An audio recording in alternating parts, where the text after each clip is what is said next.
Sí, efectivamente ha sido así. En realidad la separación, que cabe aclarar, se produce no por disposición de las autoridades municipales, sino por renuncia de esta persona que estaría implicada o afectada al sumario que se estaba tramitando por una irregularidad que, digamos, aparece inicialmente y después se ahonda, y bueno, cuando más o menos se está determinando las circunstancias, esta persona, este personal cesa.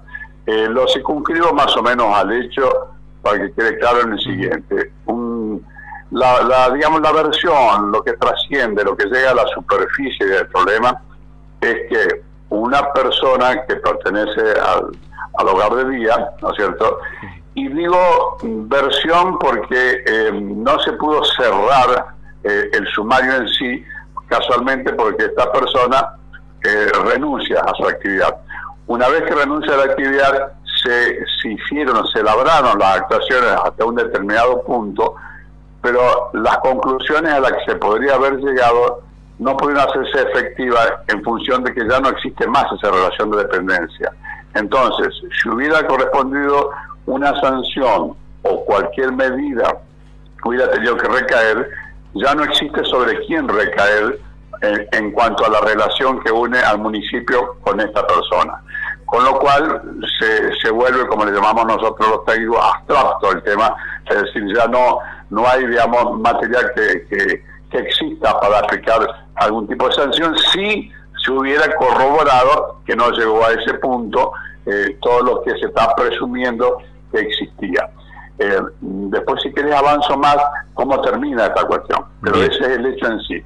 Aparentemente habría una persona que por una afectación de su voluntad en función de una adicción de ludopatía, ¿no es cierto?, se habría obtenido o habría logrado la voluntad de alguien que estaba asistiendo al hogar de día, y se habría aprovechado, ¿no es cierto?, con el manejo de su tarjeta de crédito, así te lo sintetizo, y habría generado algún tipo de extracción que habría destinado a esta afectación de su voluntad o del vicio, que sería la ludopatía. Eso era la versión circulante, y se fueron tomando determinadas informaciones y testimonios que fueron de alguna forma corroborando esta situación. Pero en el decurso de todo esto se produce la desvinculación, a partir de la cual el hecho en sí, desde el punto de vista administrativo e interno, concluye, pues no puede avanzar sobre alguien que ya no pertenece más al plantel.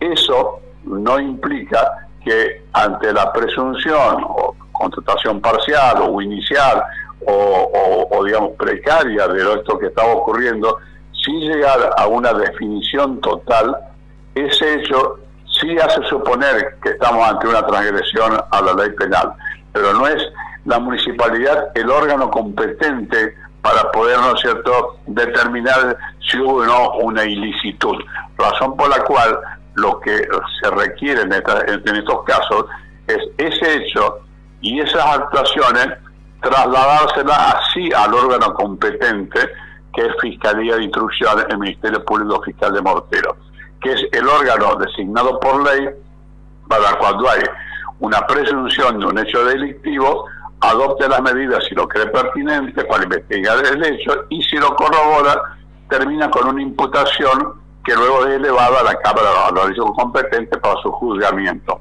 O si no advierte nada, desincrimina a esta persona y bueno, y nada de esto pasó. En esa etapa se está en este momento. Doctor, respecto al hecho en sí, ¿se habría, por lo que entiendo, no se logró constatar, o sí se logró constatar al menos un hecho, porque había trascendido que habrían sido varias personas afectadas por esta modalidad o esta posibilidad que tenía esta persona de utilizar las tarjetas, digamos? Bueno, indiciariamente acá se trabajó, ¿no es cierto?, sobre un caso puntual y concreto que se fueron, digamos, tomando respecto de ese hecho distintas medidas de averiguación, puntualmente. Sí es cierto que a título de versión habría trascendido que podría haber otros casos, pero concretamente el sumario del cual estamos hablando se refiere concretamente a una persona que es la que en definitiva se desvinculó en el curso de este procedimiento voluntariamente y se desafectó del personal municipal, de la dependencia municipal. Razón por la cual, ante la eventualidad de lo que había trascendido, esos hechos, esos antecedentes y esas actuaciones se presentaron como una denuncia de un hecho, no hacia una persona, sino de un hecho en la cual interviene una persona, que son dos cosas distintas, para que el órgano competente, que es el fiscal, investigue. Bien. Y doctor, ¿cuándo se inicia el expediente y, digamos, cuándo esta persona se desvincula? Disculpame, no te estoy escuchando bien. ¿Cómo decís? ¿Cuándo se inicia el expediente? ¿Cuándo le inician ustedes el expediente? ¿Y cuándo se desvincula esta persona? Bueno, yo no tengo acá en este momento para darte la fecha exacta, pero sí el hecho de la desvinculación. Se desvincula antes, ¿no es cierto?, que llega a una conclusión, el departamento legal en este caso, el que estaba a cargo de la instrucción sobre el hecho en sí. Se fueron recabando informaciones y antes de que se puedan, digamos, obtener una conclusión, esta persona se desvincula. Así, desde el punto de vista calendario, no sabría decirte en este momento porque no tengo las actuaciones a la vista, pero es antes que se concluya el sumario. Tono, ¿en cuánto afecta al municipio esto, más allá de lo mediático, en cuanto a lo legal? Si hay alguna herramienta como para vincularlo legalmente. No, en absoluto, porque son protagonismos de personas individuales, cualquier empleado lo puede suceder, que habría ocurrido dentro del ámbito, ¿no es cierto?, municipal, pero ajena, digamos, al control o a la decisión o al protagonismo del municipio. Es decir, en un ámbito se da una relación de confianza entre una persona que pertenece al municipio y una persona que va en busca de una determinada servicio al municipio. En esa relación interna, en esa especie de captación de voluntad, o llamarle como le quieras llamar, porque podría tener una serie de variables, la calificación, se producen determinadas circunstancias que después, cuando se revelan, cuando se traducen, cuando de alguna forma llegan a la superficie, ahí, ¿no es cierto?, que se capta la información y a partir de esa información uno empieza a trabajar.